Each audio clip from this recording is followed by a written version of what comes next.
Hey everyone, thank y'all for joining. Y'all, pardon me, y'all. I'm so late coming on to do midday pop in. I'm past midday pop in. Today's been a very busy day for me with work and everything. So thank y'all for being here and waiting for me. Oh my God. Let's get into the show because we have some updates and some things to talk about. I see y'all coming in. Hello to everyone. All right. Let's go ahead and get into the show. Let's get into the show. All right. All right. Of course, everything said in the video is alleged and in my opinion and is used for fair use and entertainment. Let's go ahead and get into the biggest news of all. Okay. You guys, if y'all follow me, of course, you've seen it already posted on my YouTube channel about Mr. Karmelo Anthony. He had a lot of people praying for him. When I tell you guys, child, I don't want to be religious on you guys today, but baby, like they say, honey, the prayers of the righteous, baby, availeth much. And baby, it did avail much today for Mr. Karmelo Anthony. His legal team did what they were supposed to do. Let's go ahead and get into it. All right. Okay, so the legal team for Karmelo Anthony has released a statement following Judge Sid Harley's ruling to recuse Judge John Roach from Anthony's proceedings. So he's been recused. All right, Judge Roach is off the case, baby. Hallelujah. And a lot of people saying, well, we didn't think that they could do that, child. But yes, honey, it wasn't them that was doing the child. The Lord moved him out the way because he wasn't supposed to be there any doggone way. Because Karmelo needs to be out. He needs to be free because he ain't mean to do what he did. All right. It's called self-defense. But let's get into it. Give me 1 second, y'all. Okay. All right. Let me get my screens up here. Let's child. Y'all, I'm so tired today. I think I worked too hard today, y'all. Oh my God. I worked super hard today. I said, damn, they might need to pay my ass today the way I work, honey. Maybe I feel like I've been in a field somewhere. But let's get into it. All right. So it says today's ruling answers a fundamental question whether a reasonable, fully informed observer would see Judge Roach's conduct and believe that he could fairly or impartially consider a motion for a new trial. According to the statement, said that we believe the facts and reasons addressed in the motion and applicable law that the judge was correct in granting the motion to recuse. All right, so Judge Roach is out of there. And now tomorrow's case will be focused on a new trial for Karmelo. So we already got one win today, right? So we need that same guy to come on back in here tomorrow to go in that courtroom, honey, walk through them halls and get the right decision made for Karmelo, right? And we know it's going to happen. We're going to speak it into existence. But let's go ahead and get into Karmelo Anthony's attorney's statement that they released after the recusal. Okay, y'all pardon me on this because this is kind of small. So for immediate release, Stand with Karmelo Coalition. All right, said for immediate release, August the 19th of 2026, media contact, and it gives the email statement from the legal team for Karmelo Anthony on Judge Sid Harley's ruling to recuse Judge John Roach from Karmelo Anthony's proceedings. All right, Collin County, Texas. On behalf of our client, Karmelo Anthony, we are pleased that Judge Sid Harley granted his motion to recuse Judge John Roach from further proceedings in the case. Said we appreciate the judge for traveling from San Antonio to hear this matter objectively. Today's ruling answers a fundamental question whether a reasonable, fully informed observer would see Judge Roach's conduct and believe that he could fairly and impartially consider a motion for a new trial. So we believe that the facts and reasons addressed in this motion and applicable law that the judge was correct in granting the motion to recuse. So hallelujah for that. All right. We're going to read all of that. We don't need it. Okay. Let's see what it says. They said these are just three examples of extrajudicial public commentary after ensuring a gag order was in place for all party or other parties involved since July 28th of 2025. It says that Judge Roach had an obligation to engage in conduct that protects the integrity of the judicial process and the justice system. Now, today, Judge Harley ruled that the fundamentals test to consider is whether a third party looking in would perceive Judge Roach's conduct as impartial. Said he did not.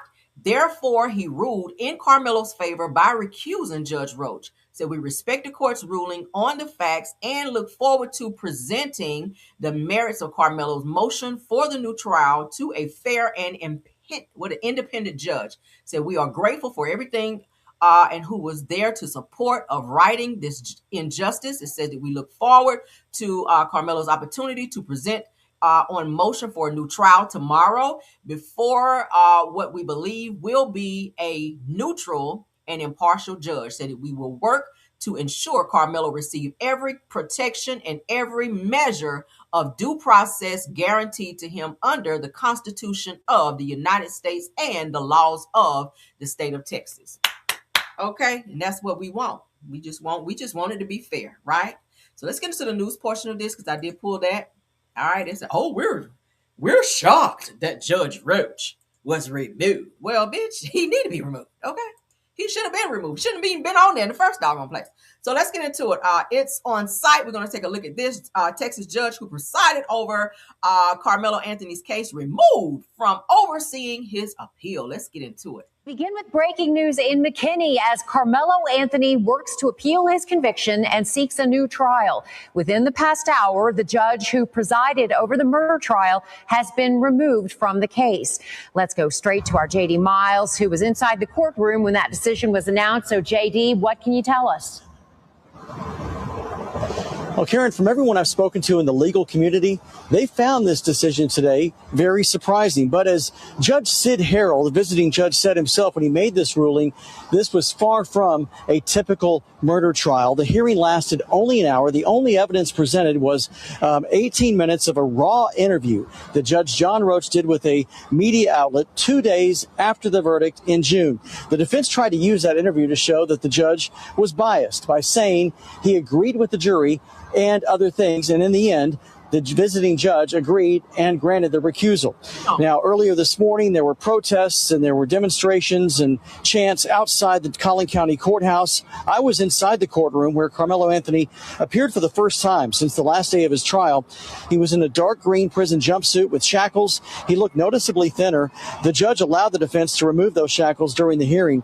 After the defense played audio of the No, that's right. Take the shackles off my feet. Interview, appeals attorney Russell Wilson argued that the judge violated canons of conduct not to speak about what I read this morning.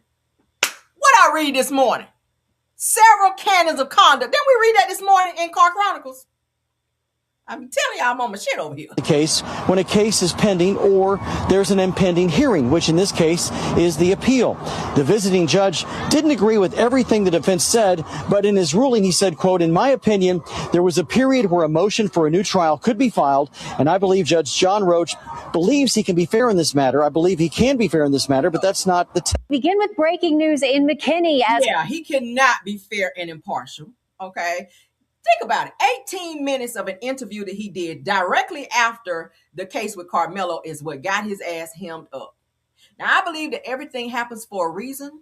Okay. I'm low-key happy that he did it, right?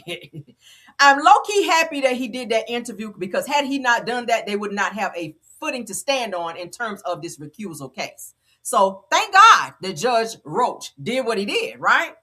Oh, yeah. Thank God he did what he did. So now that's going to be another push into tomorrow's case for the new trial. Now, we already have a, hold on. I already have the info for the new judge. Hold on. Did I send it over? Give me a second, y'all. I'm sorry.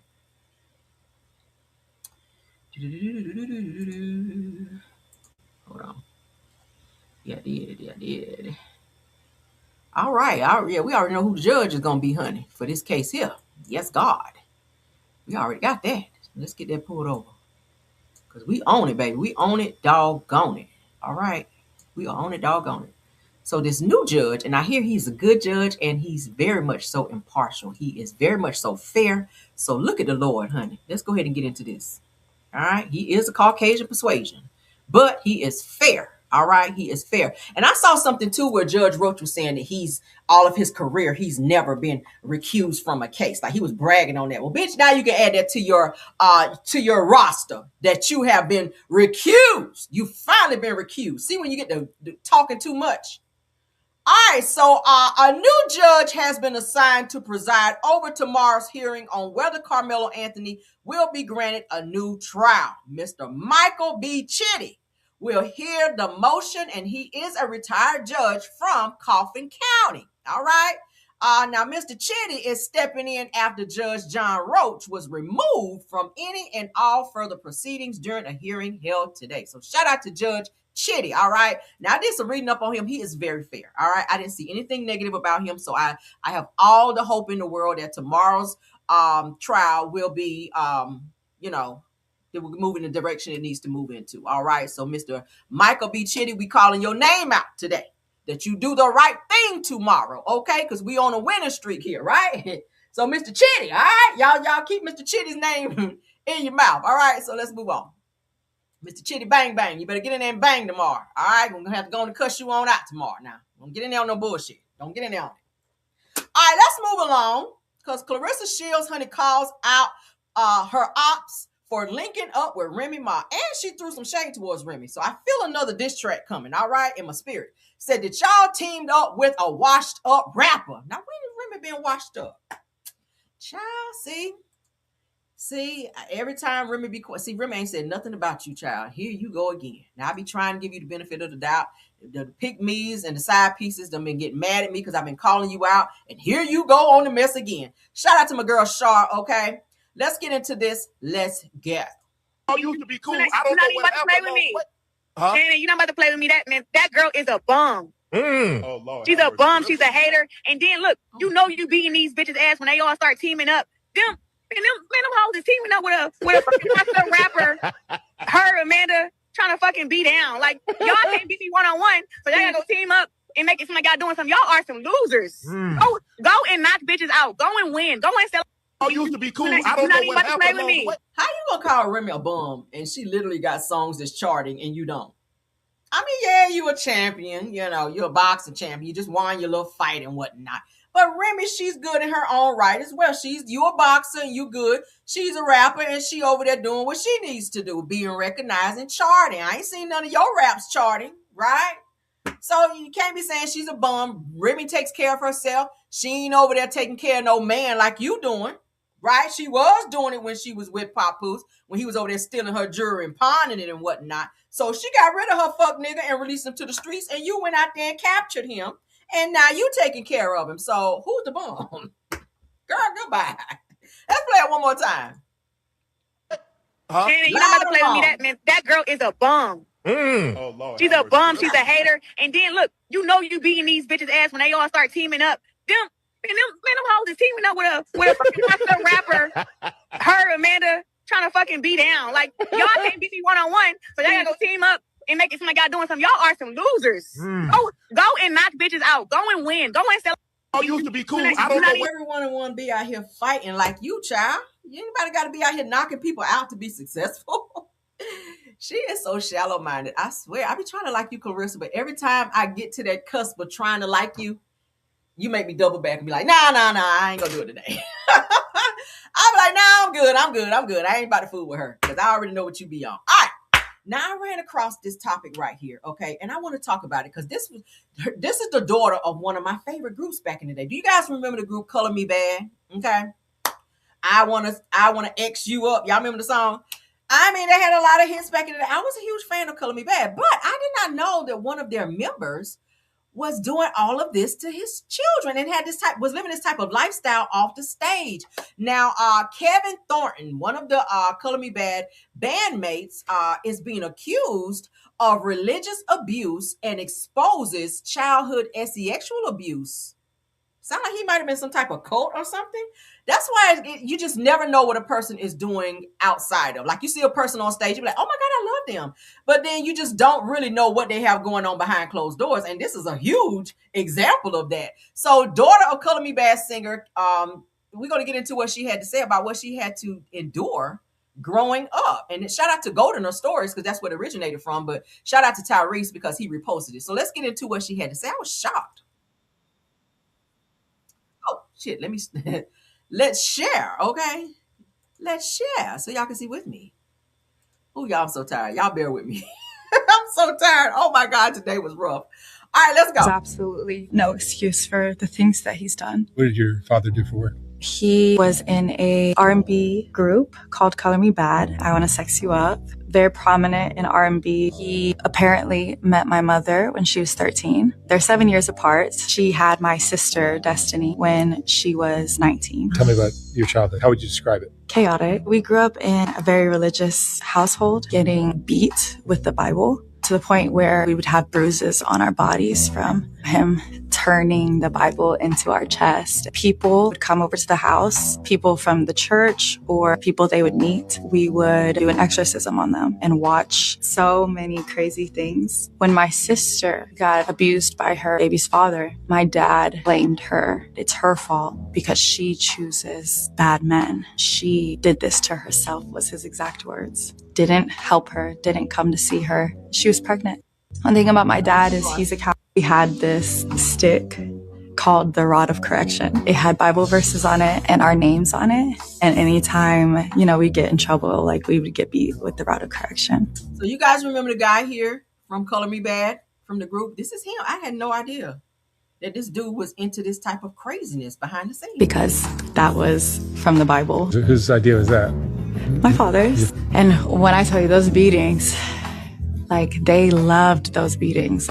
If you didn't cry and beg, they would just keep going until you did. And it was like a gleam in their eye. Wow. They loved the beatings. Sorry. There's just so much I'm trying to think. We had was a program where the children of the youth group could write letters to inmates unsolicited. They're not reading the letters, they're just sending them to make these prisoners come to God, I guess. My sister wrote to one, she's 14. He got out and came to the church. My father befriended him, and not long after, he started raping my sister, got her name tatted across his chest.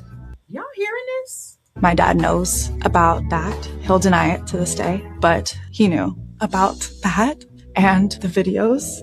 They were best buds. Why the fuck would you have your 14-year-old daughter, writing a person in prison? Obviously, if you're in prison, you did something really bad, right? There's jail and then there's prison. Why would you have your 14-year-old daughter writing a grown-ass man in prison only for this person to get out and seek out this child and begin inappropriately doing things with said child, and you don't do shit about it? Yeah, child. He always said Destiny was mature for her age. My father. She was still a child. Destiny's fast. She's a slut. Then he hosted a men's group at our house. Come to find out, all of these men he had to the house were pedophiles. They'd have Bible study and he would try to deliver them. They can't even be in the radius of children. They can't even be in proximity to children. And you have pedophiles in your home with your kids. Was a What about your mom? She was like his right-hand man. My mom's way of playing with us. She would get on top of us and pin us to the ground and spit in our mouth and spit in our face. We couldn't move our face. She would pin us and then she would force us and she wouldn't get up. I don't understand that. My dad had other kids from different women, my brother and my other sister. They got custody. My mom definitely treated them subhuman. She would lock him in his room for a day. What type of religion is this? This is some demonic bullshit, right? This is why a lot of people turn away from religion, because of things like this. This is not of God, right? This is not of God. Now, the rod of correction, that is in the Bible, but you don't beat a person beat them to a pulp until they just beg you like slavery, especially your kids. And most dads don't really beat their daughters that way. You do discipline your kids, but not in that manner. That's some slavery, some Kunta Kinte type shit, right? And then who holds their child down, pin them down, by the hands and get down on their face and spit in their face and mouth? What type of shit is this? These kids are ruined. I hope they got therapy. Color Me Bad member, you need to be locked up, okay? I don't even want to hear no music from the group no more. The point where he would shit himself in the corner. No food.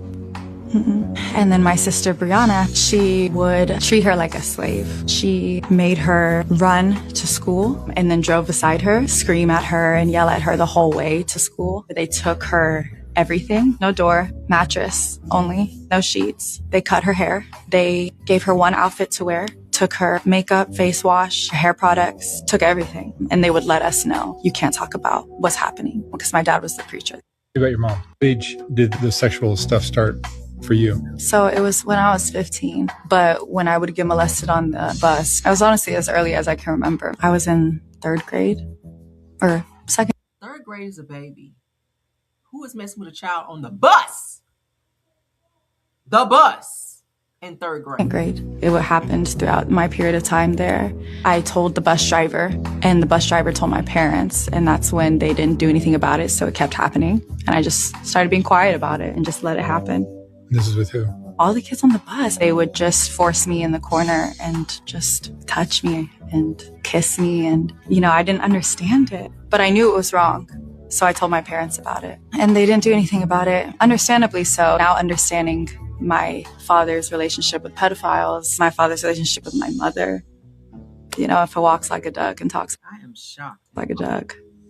What age did you mention that your mom used to have you strip naked? And Yes. When I was 6, Brian is one of the Color Me Bad members. He was staying with us for a short period of time. Brian never did anything. He was just there, but for some reason... Brian, you are also guilty. If you lived with them, you saw some shit that was not right. And if you did not report it, then you were part of the problem.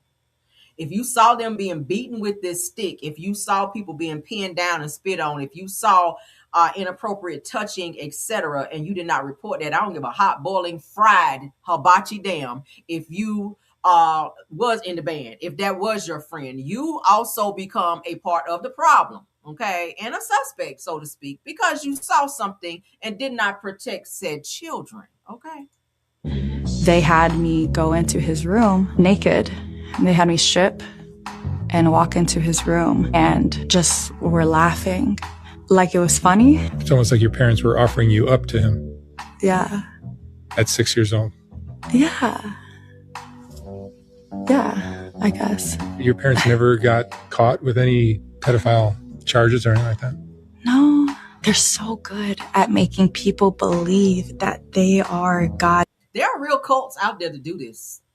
Right? And they are infatuated with doing these types of things with children because it's the innocence in a child that draws them to being with a child. Like it's no fun to be with an adult, consenting adult who can say yay or nay in situations like that. So they turn their attentions and older men, and y'all know in other cultures and other countries, they have older men who marry 12 and 13-year-old girls to make them brides. And we all know that 12 and 13 years old, mentally, they're not capable of being anybody's wife. But in other countries and cultures, they marry 10, 11, 12, 13-year-olds, and they have babies with these girls. And they're made to be asexual with these old-ass men. And I'm just like, what the fuck do you see in a child? And it's almost the same situation with this. And it's surprising to me that this guy from Color Me Bad was never arrested on any type of charges from abuse to sexual assault, because that's exactly what it is. And then they try to hide that type of behavior in religion. I just never understand that. God's like chosen people. It was so suffocating because we all were so angry. You mentioned They pray for me to get in such a bad car accident that they prayed for me to become paralyzed. They've prayed for me to become so dismembered and so disfigured in my face so that God could humble me. They still do, probably. They think that I'm in rebellion of God when I cut them off. And of course, it's rebellion of my father, but they assume that's God. I did get in an accident. Nothing happened. I'm very protected. And I'm not afraid of my father. I could have died. I was on a major highway in Dallas and I slid off the highway. The only thing that stopped my car from flipping was a sewer drain. My parents sat there and told me that God's trying to get my attention. And then that I deserved it. They literally said I deserved it. My car was fucked. Come to find out, they had been telling people that I got in this car accident and making this GoFundMe for attention and for pity. And they stand by that. They pray. And all we ever have done is love our parents. We thought the world was against us because that's what they would do. I can't take no more. What do y'all think about this Color Me Bad member? Kevin Thornton, the black guy in Color Me Bad, was actually bad. Is that where the name of the group came from? This psycho behavior, Color Me Bad. I don't want to hear no more of their music now. Like, I am so not a fan no more. And I used to really love this group, but it goes to show you don't know what's going on in people's house. You don't know their mentality. You just don't know. You see people on stage, you adore them, and you be like, oh my God, I love their music. Oh my God. And you fan out. But then when you hear shit like this, I be like, ugh, right? He looks crazy, don't he? He looks possessed now. Now that you're telling the story, ma'am, he looks possessed. Like, I can't listen to y'all no more. All right, yeah. I don't want to hear no more Color Me Bad. Y'all sound off. That is so sad. Pray over your children, honey. And all this crazy mess. If y'all see something, say something, all right? It's a sad situation for children to have to be in toxicity like that. Parents, we're supposed to protect our children, but when you put them in situations as such, I don't know what to say. This man needs to be in jail. Okay, he needs to be in jail. But let's get into it. Shout out to Reality Blurb. We're going to get into the reality TV portion of the show now. Porsha Williams addresses the current status with Shamea and K. Michelle. Said that Shamea's mom alleged Jezebel diss and Kelly muting her name on IG. Said it plus Nene's possible return to Real Housewives of Atlanta, update with Dennis, and divorce settlement. So let's get into some things. And I ran across this. I said, oh, this could be some tea. All right, let's get into it. That's a great picture of Porsha. I was about to say, who the hell is that? That's K. Michelle. All right, so Porsha Williams revealed where she stood with Shamea Morton and K. Michelle following a filming on The Real Housewives of Atlanta season 17 during an interview on Friday. Now, as she also responded to the suggestion that Shamea's mom, rather, Sarah Morton, had called her a Jezebel, reacted to Kelly Potter's muting her name on Instagram, and shared her thoughts on Nene Leakes, who is 58 years old, returning to Bravo. Porsha, who is 45, commented on her divorce from Simon Gubati, who is 62. Damn, I didn't realize Simon was that much older than her. Offered an update on her ex-fiance, Dennis McKinley, who is 45, and more. Let's read more, child. This is juicy. All right. So it says it just is what it is. Porsha said of her relationship with Shamea, who is 44, after an August the 14th interview with Entertainment Tonight. She said, I'm continuing to flourish. I'm a very happy person, and I'm just really enjoying the people who are respectful of my boundaries. She said that I'm not really focusing on anything that seems negative for me. As for K. Michelle, said that Porsha admitted that she was unsure of what their future held. Now, I told you guys and showed you guys this morning that the two of them have moved past their issue in terms of them arguing, and K. Michelle being upset with Porsha for mentioning her miscarriage, So they hugged it out, and we did see where Porsha did congratulate and compliment K. Michelle on her new album / music. The two of them have kumbaya, so they back friends again. Okay, I like that. Fight a little bit and then be friends again. So she says, I don't know. She says, I know what I felt. She says, but I felt this way before. She said, I felt hopeful about us moving forward before, she explains, noting that her and the 44-year-old singers, which is K. Michelle's first scene of season 18, would be telling of where they go.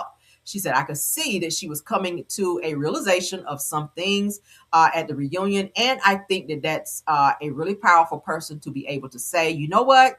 I think maybe I was wrong. I think maybe that might have been the wrong road. She said that's her favorite thing to say, wrong road. She said, I think that that's great for somebody to take accountability in that way. Porsha noted. Said as for K. Michelle's claims that Shamea's mom had slammed her as a Jezebel after their messy feud, said that Porsha refused to speak about the mothers. She said that my mother is the most important person in my life besides my daughter. She says, and I respect her so much. Honestly, the parents and spouses, she said that they don't get paid to do this. She reasoned, and they don't. I feel like you should not bring mothers into that, because that's when things can really go left, right? You know, everybody love their mom. So they said that they are literally coming on the show, sharing my life with me on camera. She said they didn't ask for it, because they love and they want to support me. So I really hate that my mom was brought into the situation in such a negative way. Now, when asked about Kelly muting the terms Porsha and Drew Drew Sidor, who was 41 years old, in her Instagram comments, Porsha suspected her co-star's algorithm would be negatively impacted. She said, I don't think that would be a good I don't think that would be good for the algorithm, or for her algorithm rather. She said that she might want to add us back in there because what else are they going to be talking about? That's shade. She was like, girl, you done took me out your algorithm. You might as well put me back because ain't nobody checking for your ass like that unless I'm on there. I get it. That's shade. Says that moving on to Nene and her potential return to Real Housewives of Atlanta, Porsha explains where there's a will, there may be a way. So she and Nene are back friends again as well because y'all know they had their little spat on Netflix. What was it? The Upshaws. Y'all remember they both were supposed to be on the Upshaws, and Porsha was talking to production and saying that, she didn't want Nene on the show, Porsha stepped back from the show. Nene moved forward with being on the Upshaws. So, but since then, the two of them have ironed out their differences, thank God. So, because, Nene was the one who actually brought Porsha onto the show. So great for them. She said, can I see her with the cast? Of course. But I think the last season she left, it was like everybody wanted to attack the queen, she recalls. She said, so you already see how the little birds are chirping now. She said the birds are chirping now. So if the queen came back, they'd probably be chirping at her too, but she can handle it. We know Nene can handle it, right? We know Nene can handle it. Damn, they put a lot. I'm going to read all this shit. Okay, let me see. Let me skim through and see if it's something this tea. So they talking about Ultimate Girl Trips. I don't care. I watched one episode and I really don't care no more because I'm not a huge fan of Giselle and all that on there. Yeah, no, I'm good. Vicky Gumperson and all them, I like them from OC, and then a couple girls, from the other Real Housewives of Atlanta franchises. But child, I'm just not interested in Girls Trip like that. Yeah, we don't care about the rest of that. So we really heard about what we wanted to on this one about Shamia and Kelly, and then of course Nene. Okay, so we're gonna move on because I don't want to waste my time on that. Let's get into some other things. The coup de grace, No Chaser TV. Shout out to you on this one. Where I think that Tasha K done pissed off Claudia, baby, because she is reading down today, honey. She done went after Porsha. Child. Okay. So let's get into it. So Claudia Jordan explains the origin of her issues with Porsha. I didn't know she had no issue with Porsha. And says that Kelly paid Phaedra's law firm $10,000 for services. Now, from what we heard, that Phaedra represented her pro se because Kelly ain't had no damn money. She did it kind of like a friend, like a favor type thing. So I didn't even know that behind the scenes $10,000 was exchanged and given to Phaedra. Okay. So let's get into it. No Chaser TV. Let's go. He's cool as hell. Okay. He's very nice. Go ahead. You know who he is because he be bailing your girl out of jail when she gets mugshots taken. Okay, that's one. He was around since Cordell. Matter of fact, what do you mean when she get mugshots taken? I think Porsha only has like 2 mugshots, I think.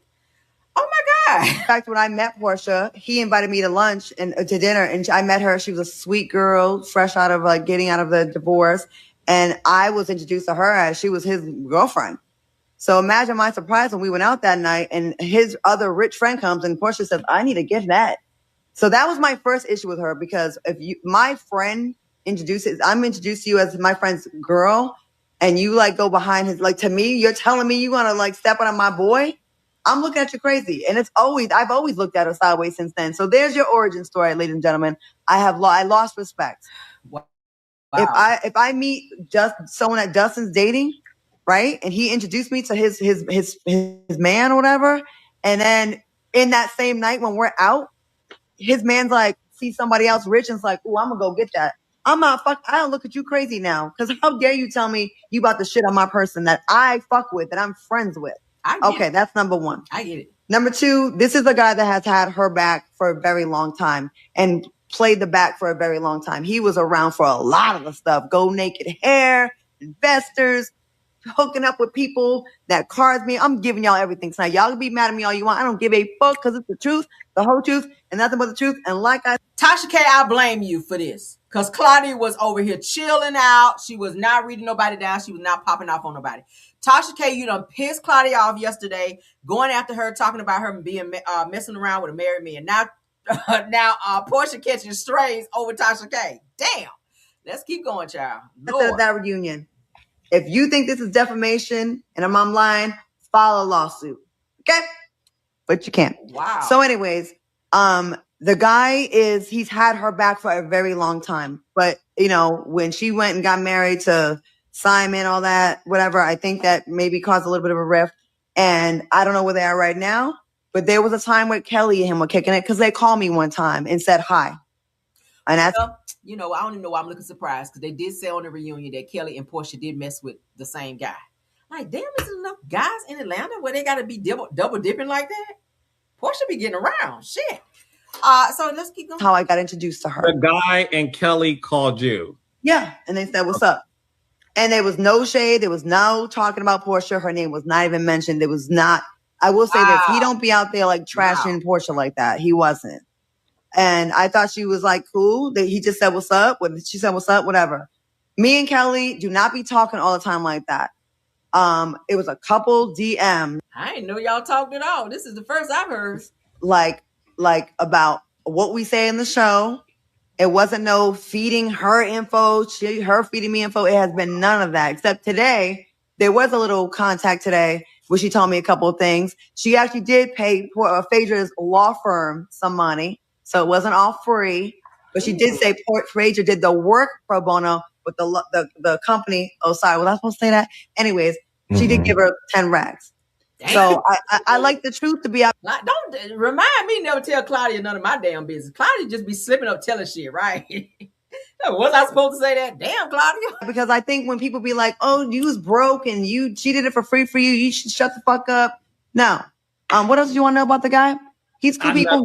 I think yeah. A lot of people rock with him. He's cool people. He's the connect to a lot of people with money. A lot of people know him. He knows everyone that got bread. So that's why Porsha was messing with him, because he's to connect to people with money, and he got some money. Because Porsha don't mess with nobody broke, and I respect that, right? Because you got standards too. But damn, Porsha. Yeah, he does, and he's definitely had feedback for a very long time. He's never trashed her to me. He's not like a methy. He's not a bitch like that. He's just not. He's never trashed. So I want you to know that, Porsha, that he's able to be friends with multiple people that rock with you and don't, without being a messy person. Like, he's not like that. I just know a lot of things from him, and like just from, I'm very observant, and I know people in that circle as well. He introduced me to people in Nigeria that actually gave me tea that I put on the show. That wasn't his fault. Look how Dustin looking at her like, bitch, why? Okay. Dustin don't look like he's for this right here, what Claudia is doing. And you can just tell by the expression on his face. He's not said not one word except, okay, Dustin ain't for this shit. He introduced me and I was on my own after that. You know what I'm saying? But as you know, and I think it has been proven more than once, that my tea don't be fake. It just be early. Oh. I like black tea, English breakfast. It's very good. He's cool as hell. He's very nice. Go ahead. You know who he is, because he be bailing your girl out of jail when she gets mugshots taken. Damn, Claudia. What y'all think about that?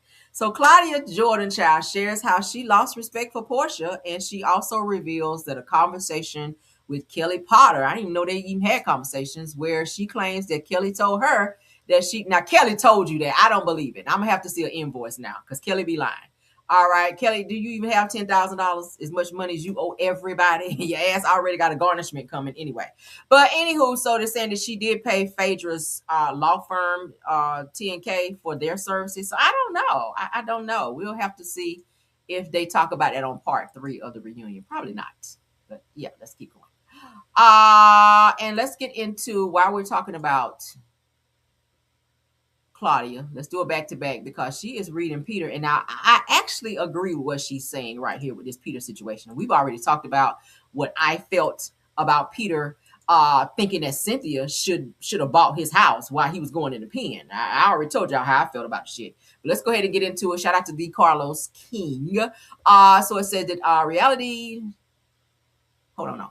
It says that Carlos King's viral interview with Peter Thomas, and then they're going to do the reactions, okay? Pay attention to what Claudia has to say. So Dustin, Claudia, Mandy claps back at Peter Thomas, right? Comments on Cynthia. I don't know why he feels this sense of entitlement, but let's see what they have to say. First of all, the way he even talked about this, and Peter, yes, we love you. We want you to win. We really do. Cynthia y'all been divorced. She got married to someone else, divorced, and is in another relationship. And you're saying it's her fault that you lost your condo because you're going to jail for your actions is Cynthia's fault. I know you fucking lying. And no, that is not, and I can't believe he put that on Cynthia. And I'm glad, Carlos, you pushed back in that interview on it, and because you should have. And Peter, I know you want to get credit for doing the right thing. Like, well, I didn't take half our money in the divorce like I could have. She also didn't have to give you this much money for when you was on the show.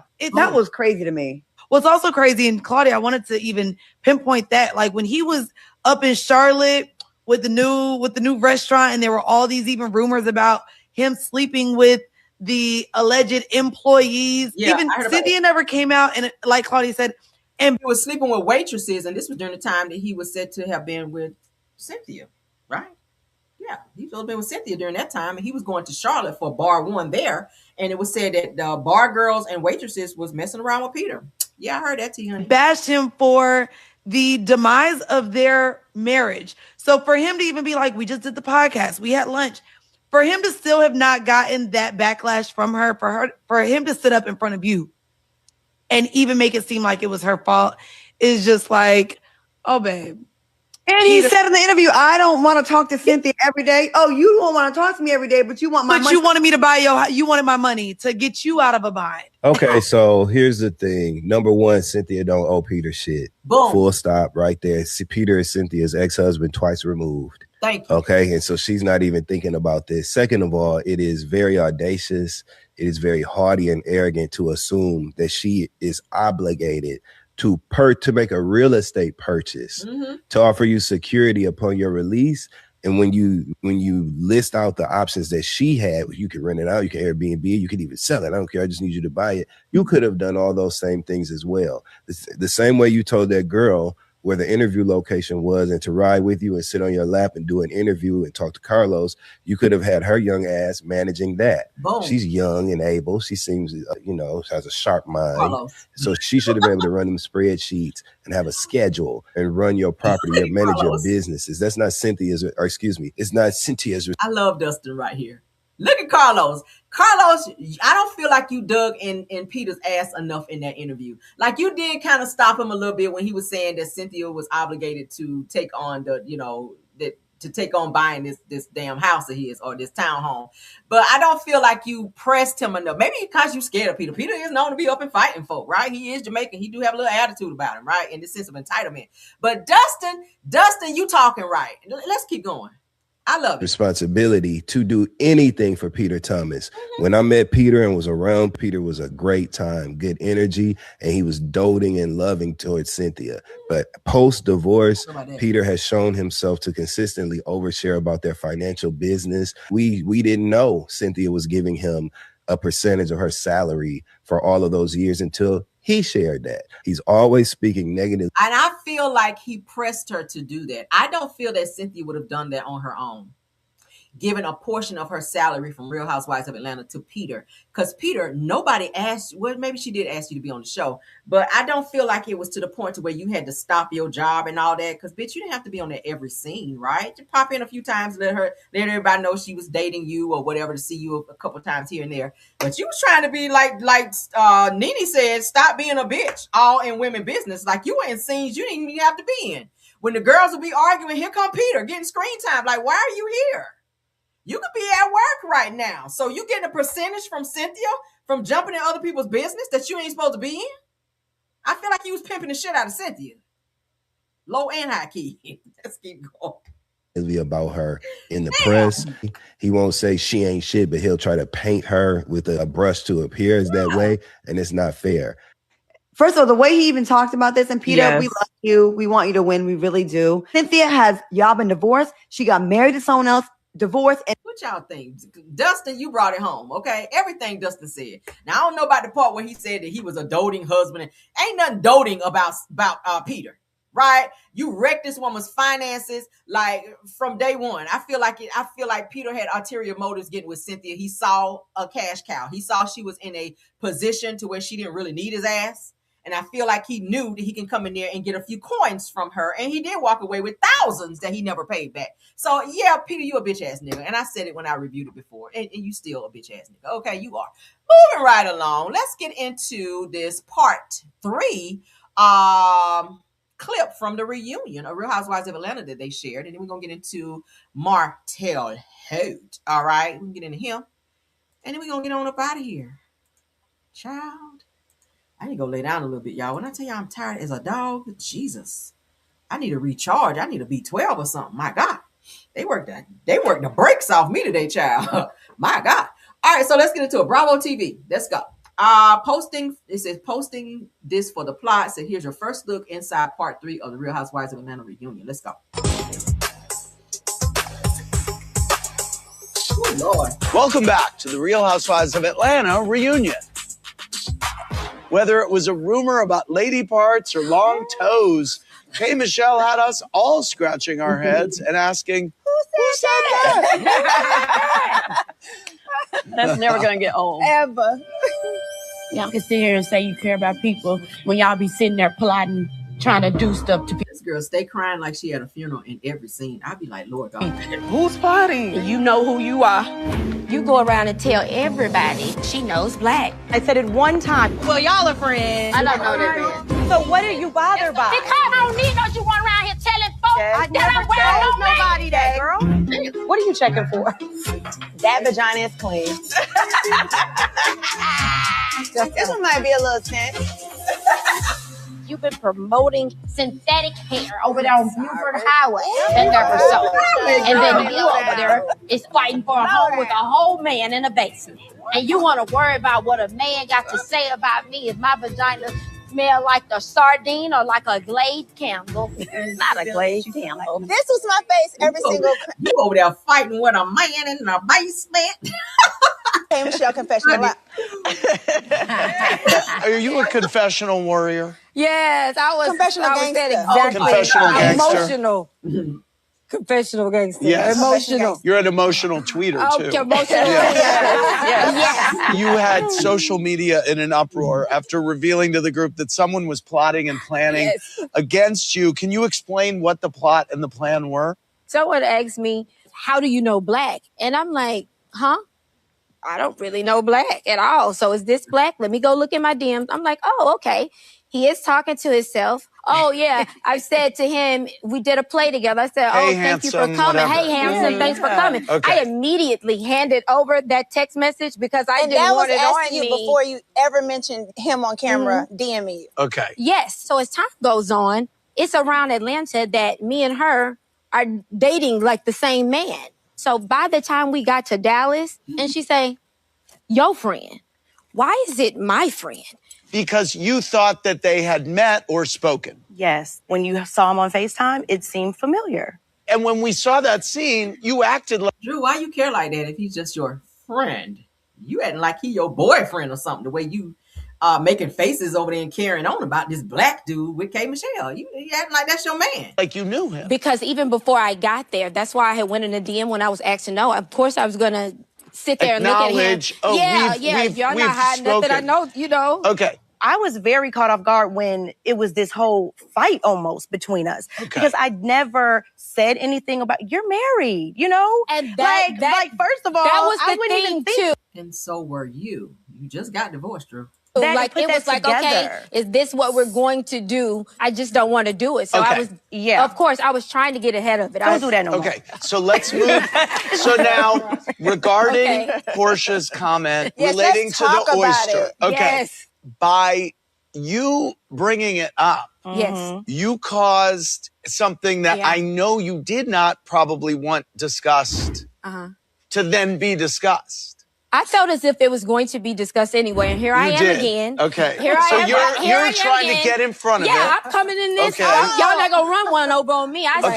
So you thought because she said the oyster comment but I had that they were ramping up. Yes. Okay. And were y'all planning to bring this up? No, I didn't even know about this story. It's not something that is in our frontal. But that's not foreign for these ladies to try and dig up past things. All right, but I'm just Kelly, shut your ass up. He talking to the other couch. That's not what was happening. We were all on this bus talking about Thanksgiving. Yes. Drew, she was like, you should fry fish. And what does that mean to you? I'm Well, sorry. she's making the... She's bringing it back. She's Okay, bringing but it back. I never knew that. You're overthinking. I might be overthinking. Because you were on a mission to find it to be be true. I relate to Kay so much on all this, and I know she may look crazy, but she's not. I look crazy as hell. You are me, and I am you. This first season, I put it all out there, especially when Phaedra and that whole girl, I was trying to push a square peg in a circle hole. I was gonna make it figure work. it out. So that's what I was attempting to do when I should have let it flow and let it play out, and then say, well, you know what? Yeah. I know about this. Let me just say this. I understand your perspective.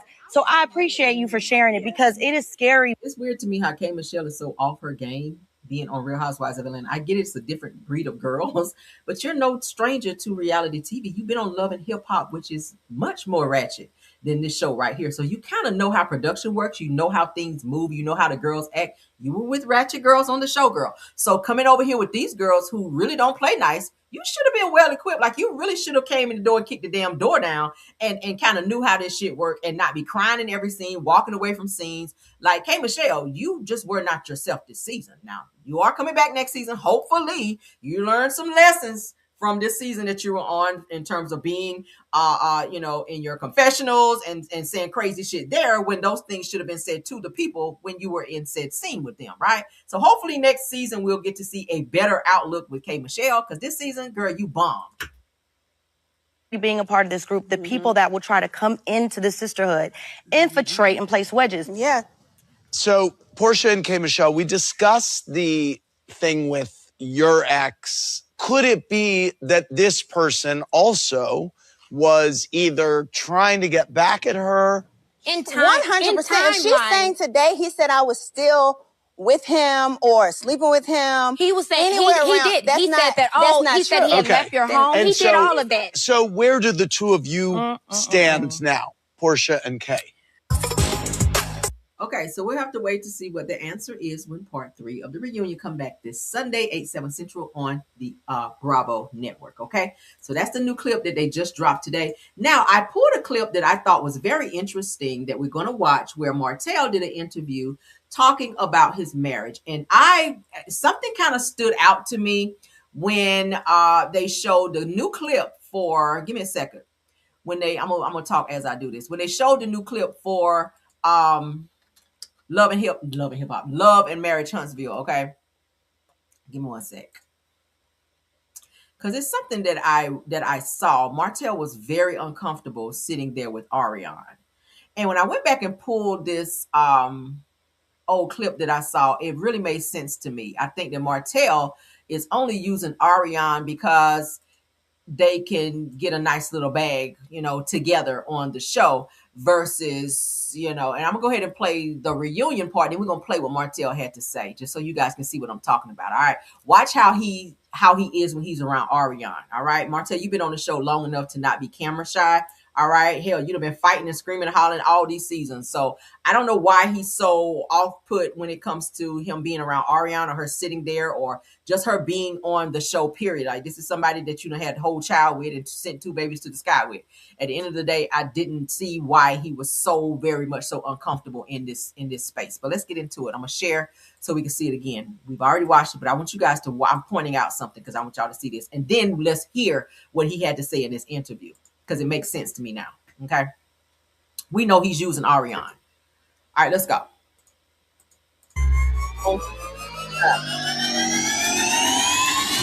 You guys just agree to $90 a square foot. You ain't got to be thinking about certain things that you guys not even familiar with. He thinks he's the only builder at the table. Been in this thing for 20 years. I'm simply better than you. Okay, bro. We're trying to elevate the neighborhood. We lost the damn house. Are y'all joking? He better not ever say he better than me at nothing. I have a plan. It's called Wildly Successful Monster. High school government. University. Anything Kimmy and Maurice can do to keep from talking about they bullshit is bring Monster back. We don't care about what, and nothing against the child. Well, he's 18 now, but nothing against you, Monster. But we don't want to see you this season. We want to see Kimmy and Maurice finish what they were talking about last season. Maurice saying he don't know if he want to be married to Kimmy anymore, right? Yeah, we want to hear about that. Yeah. Said, hey, I don't think school's for you right now. At the end of the day, Maurice, maybe you're not the best guy to teach him. Martell, he stepped out his marriage, he cheated. She was pregnant. I mean, how can you just mess your family up, huh? What made you want a relationship with a married man? This girl came in They messed up that family. That's my best friend. I thought he's Destiny's best friend. I think there has been some feelings developed between Martell and Destiny. If I had $1 million to bet, have Martell and Destiny messing around, my money's going towards that. Give me my payout. I never had interest in Destiny like that. You tried to put your son in Maverick school, and he didn't get in. Talk about my son. Get out the way, because this is about to get ugly. All right, pay very close attention. I paused it here for a reason. Pay very, very close attention to how Martell seems so uncomfortable sitting beside Ariana. Look at his body language, his stance, just how he's sitting, how he's looking, his eyes, how his eyes are dancing around. Martell, what's going on between you and Ariana? Like, you guys have been messing around for well over a good decade, okay, or two, a good decade. And it's just so weird to me how you would have thought that he just met her yesterday, in terms of how uncomfortable he is being around her, especially in this one-on-one situation between the two of them. It's giving trafficking vibes. I'm sorry. I keep saying it, and I'm going to keep going back to that. It gives that Martell is her trafficking, person who's over trafficking when it comes to her. I feel like Ariana's in a trafficking situation. That's what it looks like, because this don't look like no relationship. I'm sorry. Let's keep going. Let's go. Love and Marriage Huntsville. New season, Saturday, September 12th, 8/7 Central. No, why didn't they show him with his hands like when he's looking like this? Y'all saw when we watched it before. Martell was like looking all crazy, sitting on the couch. Anywho, let's get to this interview, because I don't want to hold up my video. I'm ready to get off here. I'm tired. All right, so let's get into, he was very uncomfortable. But let's get into this interview that I pulled with Ariana. So Martell says about Martell, talking about Ariana, and also talking about Melody and the fact that he wishes that he would have, stayed his ass home and not did the things that he did, because pretty much he left a 85 for a 15. So Martell says that he was not thinking when he started his affair with the mistress / baby mama Ariana Curry. Okay. So here's the reason why. Do I feel like he loved her? I don't, because I feel like he would have married her by now. Right? I feel like he'd have married Ariana by now. Do I feel like he's trying to be in a relationship with her? No, I feel like he sees her as a money cow. I feel like he's trying to supplement his income, because the lifestyle that he had when he was with Melody, he didn't have to worry about money. They went on vacations. They were driving in nice cars, living in a nice neighborhood, in a nice home, wearing the nice clothes. Melody got his teeth fixed. Melody, everything was working for them. They had 2 homes at a very young age. They were doing very good, as 2 young African Americans in a couple, right? So then he gets with Ariana, and he's like, how can I recreate this situation? Hence the reason why he pushed her to go back to school, because it just didn't make sense for him to be with this loser who he's taking care of when he was drowning as well. So I feel like he's trying to recreate that situation, but deep down he wants to be back in the situation he was in, but he keeps bumping into that same wall, because Martell can't help himself, because he's so fucking stupid, right? He's so fucking stupid. I don't think he will admit out of his mouth that he wants to be back in the marriage with Melody, but his actions continue to show that he won't let go of that situation. He wants to be with her still. And the fact that Ariana is still clinging and holding on to, kind of like how it was in the beginning when he was with Melody, she's not going to let go, because she has to survive as well. He didn't want her to work, so he's her bread and butter, so to speak. So she's holding on for that fact that all. Do I think that Ariana loved Martell? I don't. I don't. I feel like she don't want to work. She hasn't worked in all of this time. So if she leaves Martell or lets Martell go, she got to take care of herself, all the bills, et cetera, right? He just got her car. He just paid for her to go back to school to get her nursing license, to be, I think an LPN or whatever. So great for her, because she should have been had the shit done. But Martell, I really feel like the 2 of them are using each other, right? Because what else is Martell going to do? He wasn't shit before he met Melody. Melody changed his life completely, right? And if it wasn't for Melody using her sources, Martell, you would be still in prison right now for the ATM theft and fraud situation that your ass was in, right? So let's go ahead and get into this clip that I ran into, and I want to play it. Let's get into this. Let's go. Okay. Did he think that his wife, because he said that your side piece only really gave you like 15-20% of what you were missing? Yeah, look at you, a producer. Yeah, okay, go ahead. No, that's correct, right? No, that's accurate. Your wife was giving you 80%. But you were willing to risk that for 15 or 20? I think that was very foolish of me to do such a thing. But at that time, I'm not thinking like, oh, my wife giving me 85% and she's giving me 15 or whatever. I wasn't thinking like that. So, I mean, if I had thought like that, I would have been like, hell no, I don't want that damn 15%. I'm going to stick in this house and sit my ass down somewhere. But that wasn't the case. I think that I wasn't thinking. Okay, so let's go back. Shout out Middleton, all right? Let's play it one more time. His wife, because he said that your side piece only really gave you like 15-20% of what you were missing. Yeah, look at you, a producer. Yeah, okay, go ahead. No, that's correct, no, right? no, that's accurate. Your wife was giving you 80%, but you were willing to risk. I never understood what Martell said with it, that Melody was giving him 80%, because according to him, Melody was an awesome wife. Melody did all the things that Martell said that a wife should do. But it wasn't until she decided to leave him that she became this horrible person that he just could not stand anymore. And she became a horrible mother, according to him. But, during the time that they were good, if y'all go back and look at season 1, 2, oh, she's an awesome mom. She's this, da-da-da. So much so till you had another baby with her, right? If she was a horrible mother, why have another baby? Sugar mama. And then there was a baby before Sugar Mama that got AB ordered, right? So why keep having a baby with the person who you profess to be a horrible mom, right? And then the baby that Ariane AB ordered right before Sugar Mama was because she didn't want to be pregnant while Melody was pregnant, because y'all know Melody was pregnant prior to Sugar Mama, right? So that would have made Ariane and Melody pregnant at the same time, which would have been so fucked up, right? But I guess I understand why she did it. I don't know. I'm just not all for women having AB abortions, but it's your body, do what you want. But bottom line is, Martell, you were double dipping and you were doing some bullshit. But bottom line is, his idea of Melody giving 85% was because she did not want to give him fellatio, did not want to go down on him as often as he wanted her to, and have sexual activity with him when he wanted to. So Ariane was that person who he just used for sex. She didn't offer him anything else. Well, he did say she did listen to him, but then you had a wife who was willing to listen to you as well, but you chose to step out to be with someone else. Now, do I feel that Ariane is a better fit for Martell? And some of you guys are going to look at me like, real, what the fuck are you talking about? Think about what I'm saying here. I feel that Ariane is a better fit for Martell because of the type of person Martell is, because Ariane is also that way. They have the same mentality, right?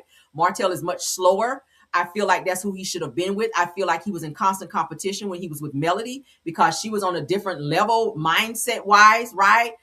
Martell, you went to school and you got your little degree or whatever in special education, and that was with the help of Melody because you flunked out of that as well. So I feel like had Melody not come into Martell's life when she did, Martell would have been this dude from the projects, getting in trouble, committing crimes, in and out of jail, right? But you met somebody who was willing to see the good in you and take the little bit that you brought into the relationship, because you was a fuck boy back then, because you cheated back then as well, Martell. So she saw the little bit in you that she could see and use that in order to snowball that into the two of you guys being who you guys became and having what you guys had. Martell had nothing.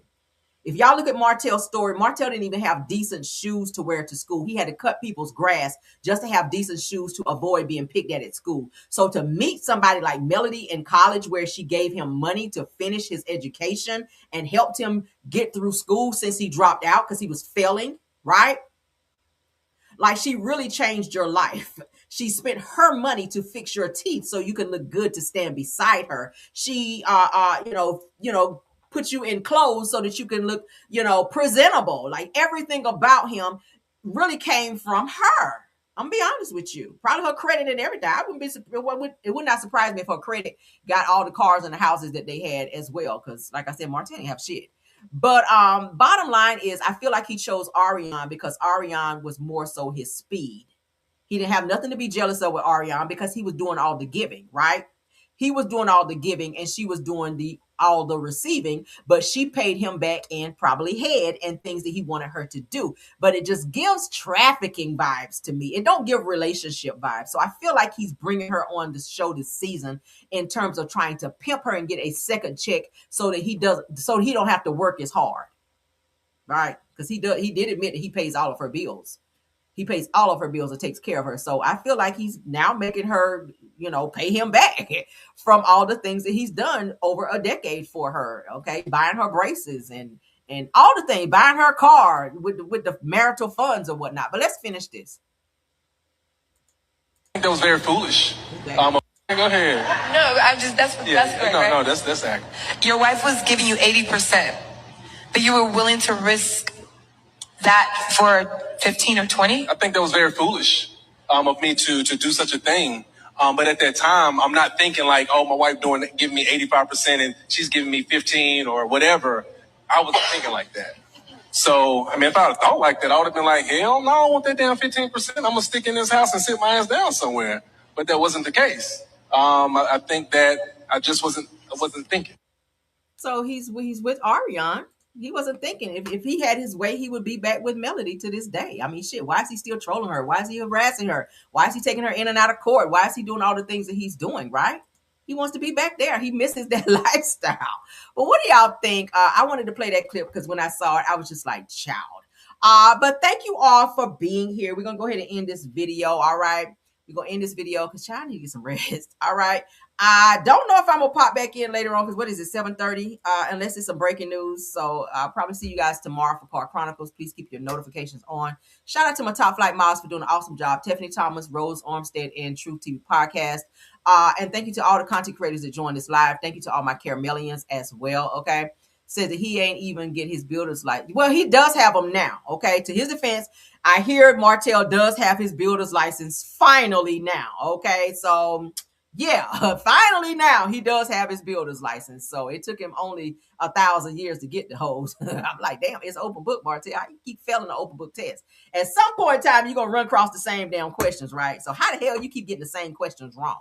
But anywho, C. Miller says that, yeah, Melody was the brain. Yeah, she really turned his life around. Tiffany says that Ariane did say in those recordings that Martell was terrified of going back to Terry Heights, which is the hood. Yeah, yeah. So Melody definitely changed his life. It was not, I don't think he's ever lived that way until he got with Melody. And Melody not only took care of him, she was taking care of Marlene, which is his mom. That's why she cried like hell when Martell came to that house and said Melody filed for divorce. She's divorcing because she knew that her lifestyle was getting ready to change as well. Melody was not going to keep paying her damn rent for her to stay in no nice plush brick house over there, driving the Escalade. Like she was living nice over there. But once Melody decided to divorce, she divorced all of them. And Marlene had to move into a 2-bedroom apartment. She had to bust her ass down to a 2-bedroom apartment because, you know, she works at the hospital, child, cleaning up in hospital. All right. But yeah, so her lifestyle changed as well. So Martell kind of fucked it up for everybody. Okay. And that's why he's mad because what else is he going to do? April says that Martell knows that he messed up and that he's mad that he messed up his. Yeah, he's still mad about that shit. I feel like every night he think about it, when he look at his life, I feel like every day he thinks about that shit and he regret it. Every time he see Ariane, every time he see that child, excuse me, every time he see that child, I feel like he thinks about that. Like, damn. If I wouldn't have done this shit right here, I can be home with my family. And now you got your kids to where they're turning against you. They don't even want to come for visits. His older 2 kids, I told you guys, Mariah and Tank, don't even want to come for visits. And in Alabama, they're of age now where they can say, yeah, I don't want to go. So he gets the younger 2, which is Sugar Mama and Boss Baby. Sugar Mama and Boss Baby have to go because they're not of age to say that they don't want to go. So he gets visits, but he get with them. That is when Mariah and Tank want to go. But them 2, from what I've been hearing, they don't really want to go on visitations with him. It's crazy. Carolyn Russell says that Karmelo said that Mark on everything you said about Martell. Yeah, that's exactly what I see here. It gives weird vibes. So Martell seemed hella uncomfortable being around Ariane. I'm like, y'all done had kids together. Y'all done been together and messing with this girl for quite some time now. So it's weird to me that you can't even look at her. Like he looking down and holding his hands like he all nervous. The body language, he was so tense in that scene. I was just like, what the hell is this? I said, when Martell was with Melody, said that Ariane, what we say was a kept woman, said, but once they divorced, then she became unkept. And now she has to go to work. Yeah, because Martell went. Yeah, I feel like he promised her, like, oh, I'm gonna be your kind of like a sugar daddy type thing, and he was funneling money from the marital home and bank accounts to take care of Ariane in addition to. So that's why she chose to stay there because I got me a sugar daddy, I ain't got to work because she did work at a club as a bottle girl when she met Martell. So she stopped working completely and allowed him to take care of her and put her in a nice BMW that kept breaking down. I said, damn. What kind of shit is that? That wound up getting repoed as well. So Rose says that he feels shame that he has brought that girl on milk. Yeah, he should be shamed. He can't even look at that girl. I was like, why you can't look at her? She's like, okay, let's go. Like she proud to be on the show. But Martell sitting there like holding his hands and kind of his eyes dancing around like he couldn't even literally look at her. I said, this bitch. Said, yes, that was a tense scene. It was very tense. It was very tense. It's just something off with them two, okay? And then when Ariane made that statement on another live that I saw where she said, if you want to hit Martell up, then hit him in his DM. So what woman tell another woman to hit their man up in the DMs if they want to get up with him? It just gives the child not together that you just there for sexual pleasure. That's what it's giving me. Right, and you getting something out of the deal, and he's getting something out of the deal. And then the fact that he was messing around with Sheree during the time he's supposed to be with Ariane, it just gives that she's just there, like lying in wait, and he uses her to still try to make Melody jealous. That's just what I feel, because she's showing up the court dates now. She's she's doing the fucking most. April says that, and he knows bringing her on that show is wrong, and he is feeling uncomfortable. He said, yeah. Absolutely, absolutely. Y'all keep commenting though. I wanted to play that clip because I said this nigga. But thank you guys. All right, I will see you guys tomorrow. Let's say tomorrow. All right, if I pop, just keep your notifications on. If I feel compelled to pop back in, then I will. But I will see you guys tomorrow for Car Chronicles. Please keep your notifications on. Please like up this video, hype up this video as well. Okay, so we can push it out into the algorithm. Again, thank the Lord for the recusal in the Karmelo Anthony case. Again, keep your prayers up because he does have another case tomorrow for a new trial, okay? For a new trial. So if we need a new trial for Karmelo, let's keep the prayers up. Again, happy birthday to Nolan Wells. Today is his 19th birthday. He would have been 19 years old today had he left Horn Island alive. So this is a sad situation. We're going to keep our prayers up as well for that case to so that we can bring somebody to justice, so that we can bring people to justice on this case, right? So we're not going to stop talking about it. We're not going to stop reporting on it. I sent all the stuff I had from this morning's live over to Ben Crump, so he has all of that. All right. So hopefully something can happen, right? But let's continue on. I'll see you guys tomorrow. All right. Oh, not the police. Police. Oh my God. All right. So till tomorrow. Bye.